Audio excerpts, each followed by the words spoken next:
Marsha P. Johnson was not only a prominent figure in the Stonewall riots of 1969, but she was a fiercely outspoken activist, sought-after performer, and LGBTQ revolutionary.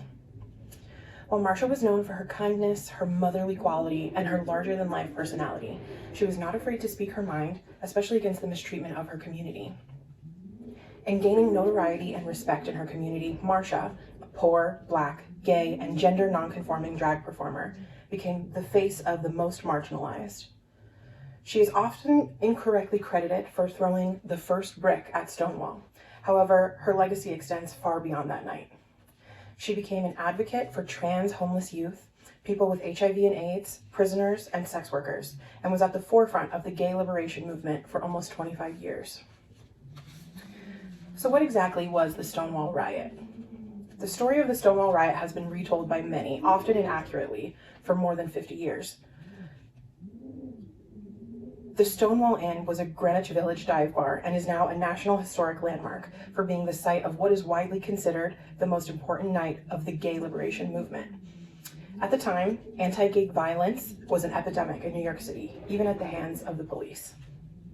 The uprisings that took place at this tavern were a direct response to the mistreatment and prejudice the LGBTQ was experiencing.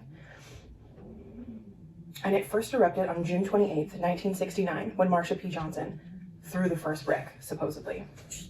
The phrase "threw the first brick" has been associated with Marsha for decades, despite her reporting that she was not even present at the start of the riot that night. It's also been told that Marsha climbed a lamppost and threw a shot glass that shattered against a cop car window, inciting the riot. Marsha claimed that she didn't even arrive until 2 a.m. that night, and the Stonewall Inn was already ablaze, but she joined the fight without hesitation. The next day, inspired by this deluge of Molotov cocktails and broken glass, the gay liberation movement began. So what exactly did Marsha accomplish in this movement that made a difference? In the wake of Stonewall, a network of LGBTQ activism groups joined together to form what was known as the Gay Liberation Front. Key founding members of the GLF included Marsha, Sylvia Rivera, a trans rights activist, and Martha Shelley, a feminist writer and poet. It was Marsha, Sylvia, and Martha's influence that created space for more gender, class, and racial diversity within the Gay Liberation Front. However, in 1970, due to conflicting belief systems that often sidelined trans women of color, Sylvia and Marsha founded their own group called the Street Transvestite Action Revolutionaries, or STAR.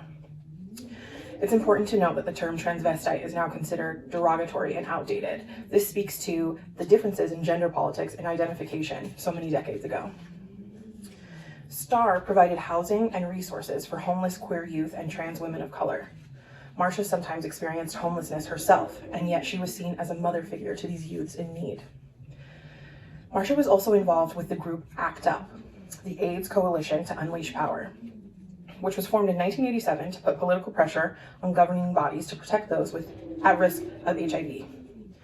Marsha herself was diagnosed with HIV in the early 1990s, so this was a cause close to her heart.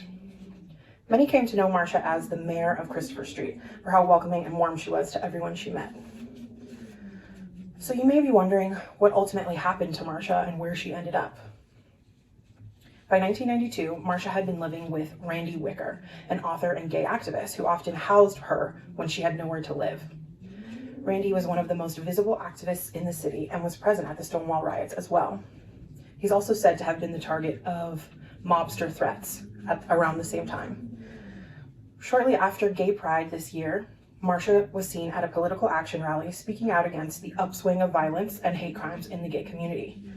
On July 6, 1992, Marsha P. Johnson's body was found floating in the Hudson River near the Christopher Street piers. Her death was almost immediately ruled a suicide, despite the extremely suspicious circumstances. For one, there was a massive head wound on the back of her head, which many people saw because the body was left out in public for way too long.